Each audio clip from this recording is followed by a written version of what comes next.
Меня слышно вообще сейчас? Да, конечно.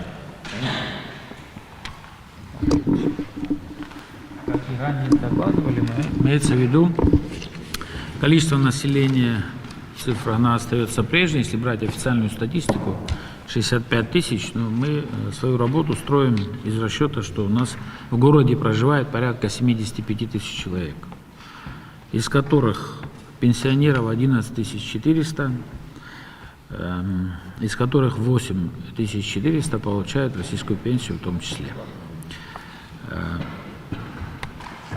Активное население, трудоспособное население 38,5 тысяч. Занятых как в бюджетной сфере, так и в других отраслях, имеется в виду, да, в юридических лицах, значит, порядка 19 700 человек. Получается, что у нас на предприятиях работает 8130, а остальные, вот можно сказать, работают в рамках, значит, местной администрации у нас или в наших муниципальных учреждениях, муниципальных унитарных предприятиях. У нас порядка 4200 человек занято по администрации города Сухум. Значит, если мы добавим к этой цифре занятости индивидуальных предпринимателей, которых зарегистрированных 3800, там с копейками 26, то у нас по занятости будет картина такая: 62, ну, почти 63% занятости. Значит, средняя заработная плата по городу Сухум, но она колеблется уже между 17 и 18 тысячами последний, ну, практически весь прошлый год. На первый квартал она не изменилась по результатам первого квартала, и в районе 18 тысяч рублей. Что касается, если позволите, я к бюджетным показателям перейду. Плановый показатель за первый квартал 2023 года по поступлению в местный бюджет города Сухум составлял 309 миллионов 313 тысяч рублей. Поступило 327 миллионов 834 тысячи. Исполнение 106%. То есть идем с увеличением 18 миллионов плюсом по отношению показателей этого года. Что касается разницы с показателями прошлого года, разница составляет 59 миллионов рублей. Вот если нужна будет какая-то расшифровка, мы, в принципе, по всем налоговым показателям идем хорошо.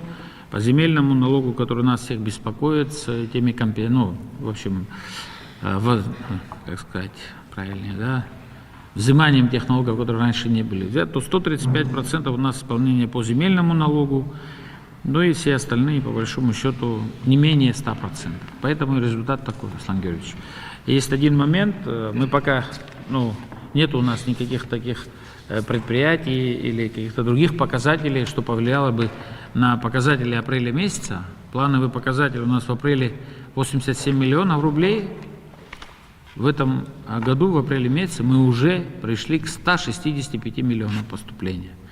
То есть увеличение только по месяцу апрелю на сегодняшнюю дату 78 миллионов рублей за один месяц. Месяц еще не закончился. Я думаю, эти цифры хорошие, и мы ожидаем хорошего пополнения бюджета городского. Вот. Значит, если тогда я перейду так же, как ребята докладывали, или в общем пока скажу, какие работы ведутся. Но я ранее как-то докладывал, что ввиду того, что у нас этот год юбилейный, мы какие-то литерные объекты восстанавливаем, уже приступили к их исполнению, завершаем объект в районе платформы ГУМа, там осталось немного совсем. Если обратили внимание, там панно восстанавливается и, значит, вся опорная стена с двух сторон. Значит, объект фуникулер, значит, та же колоннада первая, там фонтан, пока еще не приступили, но документация вся готова. Верхняя площадка уже ближется к завершению, работы ведутся, темп, ну, нам кажется, хороший. Да, к 30 сентября должны успеть всю историю закончить с новой полосой освещения. Вот начались работы по восстановлению парка имени Тараса Мироновича Шамба. Полным ходом ведутся работы, идет демонтаж, дизайн-проект утвержден. Мы в 2021 году еще купили ростовые куклы такие, да, привезли их, и мы также будем поддерживать вот эту, которая же в народе устоялась, название парка «Сказка», потому что дети любят очень туда ходить. И в середине фонтанчик он будет также восстановлен без каких-либо изменений. И с добавлением вот таких детских игровых больших кукол, которые куплены, их у нас штук 15, будут также расставлены по всему парку. Значит, ведутся серьезные работы по расчистке русла реки Адзябш, это имеется в виду от улицы Адыгейская вплоть до выхода в район Маяка. Сумма очень серьезная, 18 миллионов рублей, но мы зашли аж почти от станции электрической, идем сюда вниз, должны выйти, потому что угроза. Мы первый раз это сделали в 2020 году, и вот эти крупные наводнения, когда каждый раз топило улицу Титова и весь вот этот, да, старый поселок и так далее, да, мы избежали этого 3 года, и сегодня пришло время, когда надо это дело восстанавливать, поэтому мы пошли на эти работы. Также выполняются работы по расчистке русла реки Гариквара, она идет по верху, значит, да, вдоль наших предгорных мест, так скажем, да, города, и она также впадает в речку Адзябш. Там уже завершаются работы, там без малого 10 миллионов рублей. Вот такие 2 крупных мероприятия мы за счет собственных средств их реализовываем. Значит, мы провели масштабные работы, масштабные говорю, потому что они состояли из нескольких этапов по реке Басла. Если обратили внимание, потом расширили русло, и за счет этого вот эти крупные паводки, которые были весенние и осенние в прошлом году, нас миновало, значит, да, наводнение. Вот. Это все делалось собственными силами. Дальше, конечно, еще нужно, да, там много чего делать, но пока что касается этих дел, мы останавливаемся на достигнутом пока. Что касается планов, опять же, да, по юбилейному году, 30-летия Победы, в плане у нас сидит восстановить улицу 30 сентября, это очень символично, она находится в новом районе, вот, и улицу Ардзенба от улицы Агумава, это где начинается республиканский стадион, и довести ее до конца. Значит, бюджет порядка этих 2 улиц порядка 120 миллионов рублей. Ну, я выходил с инициативой, председательствует нашей комиссии по, значит, вице-президент Бадр Зуравович. Я пришел с цифрами, сказал ориентировочно, у нас тогда были расчеты ориентировочно порядка 100 миллионов рублей для того, чтобы восстановить в этом году эти 2 улицы.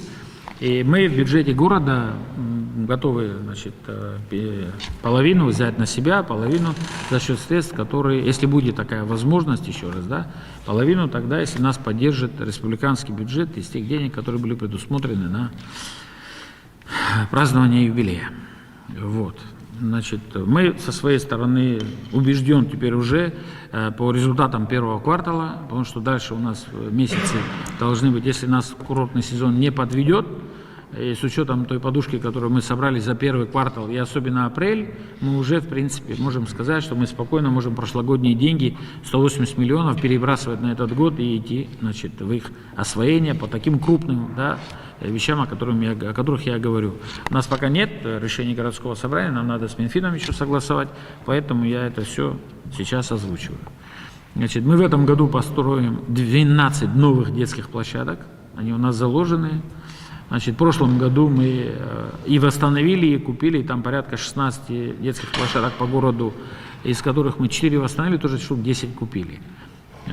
Восстанавливаем остановочные комплексы, кто заметил, в городе они есть такие, не буду их перечислять, но мы в плане в этом году 10-12 остановок, особенно по центральной части города, было ваше задание, Министерство культуры, Министерство экономики нас еще, значит, озадачило своим письмом в том плане, что республиканские дороги, кстати, которые к нам, к городу, не относятся, вот, мы это дело вдоль дорог, значит, это касается и обрезки деревьев, это касается освещения, это касается восстановления остановочных комплексов. Мы это дело, постараемся решить до начала сезона, но если будет июль месяц, сильно не наказывайте, пожалуйста, да? Вот, мы это дело попробуем довести. Была куплена специальная техника, ввиду того, что у нас, продолжаем возить мусор в ГАЛ. Недовольство наших жителей в новом районе, оно постоянно то поднимается, то падает. Градус этого недовольства, мы с ним работаем, с населением, объясняем, Расширили парк транспортировки до 4 больших машин, которые возят там по 40 кубов каждая, которая делает как минимум 2, а то 3 рейса в день в ГАЛ. Это большие меры. Плюс все мусорные машины 18-кубовые как минимум 1 раз в день ездят в ГАЛ. Технику мы, в принципе, уже практически добили, но поддерживаем как можем, Аслан Георгиевич. Купили еще один мусоровоз, вот, который нам тут по городу будет помогать. Он тоже 18-кубовый, большой, за 5,5 миллионов рублей нам удалось взять, нам помогли наши побратимые города там взять по хорошей цене. И также купили, очень хорошая покупка, считаю, бульдозер для работы на полигоне. 12 миллионов мы заплатили, вот он сейчас в работе, где-то через месяц подойдет, потому что техника бульдозерная, которая работает на Гальском полигоне, она все уже, я всех коллег, глав администрации побеспокоил, по каждой запчасти у этого Липхера уже летит, он уже практически мертвый, да? Мы его еле-еле, а там надо каждый день вести работы на полигоне, на большом специализированном бульдозере, то есть обычный бульдозер там работать не может. То есть это специальный бульдозер для работы на полигоне. И нам удалось в этом году, мы купили такой бульдозер, и он прибудет в Абхазию вот скоро, через месяц. Вот. Ну, это так, по покупкам и так далее. Да. Что касается электроэнергетики, да, перейду, если будут вопросы, потом скажете. Значит, что касается электроэнергии, за квартал 2022 года полезный отпуск на город Сухум составил 211 239 киловатт-часов. 211 239. Почему миллионы? Не, я не думаю, что это миллионы. Это тысячи. Это тысячи. Почему миллионы? Здесь тысяча, это миллион. Ну, хорошо. Ну, во всяком случае, мы с минусом идем в этом квартале 166. У меня почему-то тысяч так давали на видео. Может, я, наверное, неправильно считаю. Не научился пока. За квартал города Сухум. Да. 211, миллионов получается. Идет вот здесь тысяч. 211 хорошо. миллионов. Ну хорошо, 211 миллионов, да. Согласен, спасибо за поправку. В этом году 166, минус 45 миллионов получается. То есть мы потребили в этом году на 45 миллионов киловатт-часов меньше за квартал. Что касается платежей, значит, в прошлом году за квартал было начислено 85 миллионов 715 тысяч, в этом году начислено 178 миллионов 988 тысяч. По оплате. В прошлом году прошла оплата 24 миллиона 873 тысячи, в этом году 48 миллионов 898 тысяч. Процент собираемости не вырос. Он как раз в это время, вот здесь насчет не вырос, но и не уменьшился. Он находится в районе 29% с копейками, мы считаем 30%. Вот. Но по городу Сухум у нас цифра 38% годовая. По прошлому году до начала поднятия тарифов и так далее. Надеюсь, что мы эту тенденцию хотя бы сохраним, наверное, может быть, усилимся, потому что счетчики контроля учета устанавливаются по городу, там порядка 7 тысяч уже. Вот. И дальше вроде бы должна эта программа продолжиться, поэтому вот картина такая. То есть в сторону уменьшения не спустились, но и роста, если брать процентное соотношение, в квартальном разрезе она не изменилась. Если по всей стране до 100 тысяч юридических лиц должны иметь все приборы, а имели только лишь около 19 тысяч. Если это случится, в том числе частично за наши средства, мы будем говорить совершенно о других показателях. Сколько приборов установлено в этом году? В этом году за квартал? Да. Ну, за квартал где-то около 1000, не больше. Потому что последняя, да, потому что на последний, прям конечный декабрь мы снимали информацию, было около 6. Да. Как? Всего около 7 тысяч. Около 7 тысяч, да. Нет, 7 тысяч по городу. Да. В этом году сколько установлено? По городу вы спрашиваете? Я говорю, около 1000, без малого, да. Около 1000. Да? Да, 3 улицы. Но в прошлом году тоже отработали 4-й квартал. Ребята, вот эти цифры, то, что я называю, в принципе, они дали себе. Но там есть разница, знаете.